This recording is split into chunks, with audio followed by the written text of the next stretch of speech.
नमस्कार, मैं अशोक कुमार पांडे और स्वागत है आपका टीसीएच पर। नेपाल में गोदी मीडिया का यह हश्र क्यों हो रहा है? एक चैनल के पत्रकार वहां गए, रिपोर्ट करना चाहते थे, उनको लोगों ने भगा दिया। उन्होंने कहा हम आपके दोस्त हैं, तो उनसे यह कहा गया तुम्हारा सपोर्ट हमको नहीं चाहिए, पहले अपनी जनता की बात तो कर लो, अपनी जनता का सपोर्ट तो कर लो, गोदी मीडिया का कोई सपोर्ट हमें नहीं चाहिए। यानी गोदी मीडिया भारत से उठकर काठमांडू में भी चला गया है। वहां भी लोग जानते हैं कि गोदी मीडिया कुछ भी दिखा सकता है, लेकिन सच नहीं दिखा सकता। कम से कम 2 चैनलों के पत्रकारों को वहां बाकायदा भगाया गया है, उनसे बात करने से लोगों ने मना कर दिया है और उनको रिपोर्टिंग करने से रोका गया है। हालांकि किसी भी पत्रकार को रिपोर्टिंग करने से रोकना कोई बहुत अच्छी बात नहीं है, लेकिन हमारे मीडिया ने दुनिया भर में अपनी इमेज क्या बनाई है, ये इन घटनाओं को देखकर बहुत कायदे से समझ आ जाता है। और क्यों ना ऐसा करें लोग। मैं आपको एक एग्जांपल देता हूं। एक नैरेटिव चलाया जा रहा है, आज दैनिक जागरण में भी छपा है कि जेनजी वहां का जो है वो हिंदू राष्ट्र की मांग कर रहा है। कहीं नहीं दिख रहा, आप सारी दुनिया के अखबार पढ़ लीजिए, कहीं हिंदू राष्ट्र वाला मामला नहीं दिख रहा है। और एक और नैरेटिव चलाया गया है, उसको तो मतलब क्या कहा जाए, उस पर हंसने पर भी हंसी आती है। एक टीवी चैनल ने एक लड़के का इंटरव्यू किया और वो लड़का कहता क्या है कि हमें भी नरेंद्र मोदी जैसा प्रधानमंत्री चाहिए।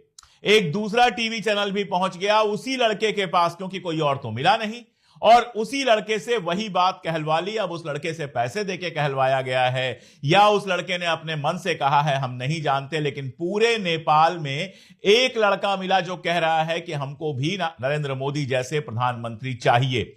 और उसके आधार पर नैरेटिव बनाया जा रहा है कि देखिए नरेंद्र मोदी जी की कितनी इज्जत है, नेपाल में कितने पॉपुलर हैं वो।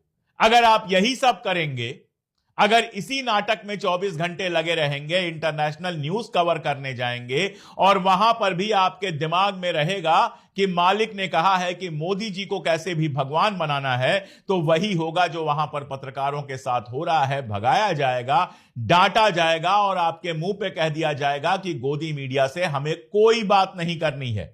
आप सोचिए, एक लड़का, पूरे नेपाल में एक लड़का कहता है कि हमें नरेंद्र मोदी जैसा प्रधानमंत्री चाहिए, और भाई लोग उसके पीछे पड़ जाते हैं, अलग अलग चैनल उसका इंटरव्यू करने लगते हैं और भारत में ये न्यूज चलाने की कोशिश करते हैं, परसेप्शन बनाने की कोशिश करते हैं कि नेपाल में नरेंद्र मोदी जी बहुत ज्यादा पॉपुलर हैं। और यह केवल पत्रकारों का मामला नहीं है, यहां पर सोशल मीडिया पर लगातार जो नैरेटिव चलाया जा रहा है, एक नैरेटिव यह चलाया जा रहा है कि वहां हिंदू राष्ट्र की मांग हो रही है, जो कि फर्जी नैरेटिव है। और दूसरा, जो भारतीय जनता पार्टी के नेता तमाशा कर रहे हैं, उसकी तो बात ही छोड़ दीजिए। ये सब कांग्रेस की भूल है। अराजकता इसलिए हो रहा है कि कांग्रेस ने इन देशों को अलग रखा। नेपाल यदि आज भारत का अंग होता, वहाँ शांति भी होती, तो नेपाल में खुशहाली भी होती। सोशल मीडिया को लेकर के सम्राट जी सवाल उठ रहे हैं, क्या कोई गाइडलाइन कड़ा बनना चाहिए जो नेपाल में जिस तरह से हुआ है सोशल मीडिया को लेकर? नहीं, देखिए, लोगों में असंतोष होता है, लेकिन अराजकता नहीं होना चाहिए। मैंने कहा कि आज यदि वो भारत का अंग होता तो आज नेपाल भी समृद्ध होता। यदि पाकिस्तान भारत का अंग होता तो आज भारत के साथ वो समृद्ध होता।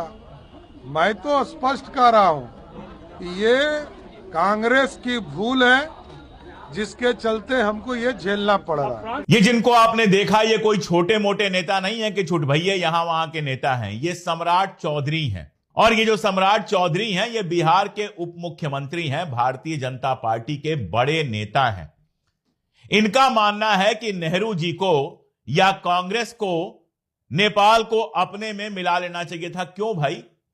नेपाल कभी भी गुलाम नहीं रहा है। एक बात आप याद कर लीजिए, नेपाल घूमने जाएंगे, वहां जाएंगे जगह देखने, तो लोग आपको बताएंगे कि नेपाल दुनिया का एक ऐसा देश है, या कम से कम एशिया का एक ऐसा देश है, गैर यूरोपीय एक ऐसा देश है जो कभी गुलाम नहीं रहा, हमेशा हमेशा आजाद रहा नेपाल।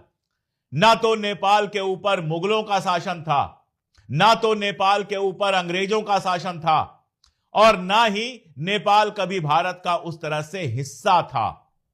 न सम्राट अशोक पहुंचे थे नेपाल तक, न कश्मीर का कोई राजा नेपाल तक पहुंचा था, न नॉर्थ ईस्ट का कोई राजा नेपाल तक पहुंचा था। नेपाल हमेशा सर्वसंप्रभुता संपन्न आजाद देश रहा है।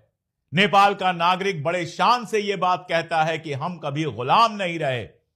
जहां पूरा एशिया किसी न किसी यूरोपीय मुल्क का गुलाम हुआ, नेपाल छोटा सा भले है, हिमालय की उपत्यका में बसा हुआ है, लेकिन उसकी अपनी भाषा है, उसकी अपनी संस्कृति है, उसका अपना इतिहास है और हमेशा हमेशा आजाद रहने का एक गौरव है उसके पास। और सम्राट चौधरी कह रहे हैं कि भारत को मिला लेना चाहिए था नेपाल को। तमाशा बना के रखा हुआ है। क्यों मिला लेना चाहिए था? क्यों भारत क्या आजाद हुआ था दूसरों को गुलाम करने के लिए? जवाहरलाल नेहरू हो या हमारे कोई भी नेता हो, सबने हमेशा नेपाल को सम्मान दिया। नेपाल में जब मुश्किल आई, भूकंप आते ही रहते हैं वहां पर, नेपाल में जब भी मुश्किल आई मदद गई यहां से, हर तरह से नेपाल की सहायता हुई, नेपाल से मित्रता निभाई गई। नेपाल और हम भाई भाई हैं, बड़े भाई छोटे भाई कहना बेकार की बात है। साइज से बड़ा छोटा कहना जो है अपमानजनक है।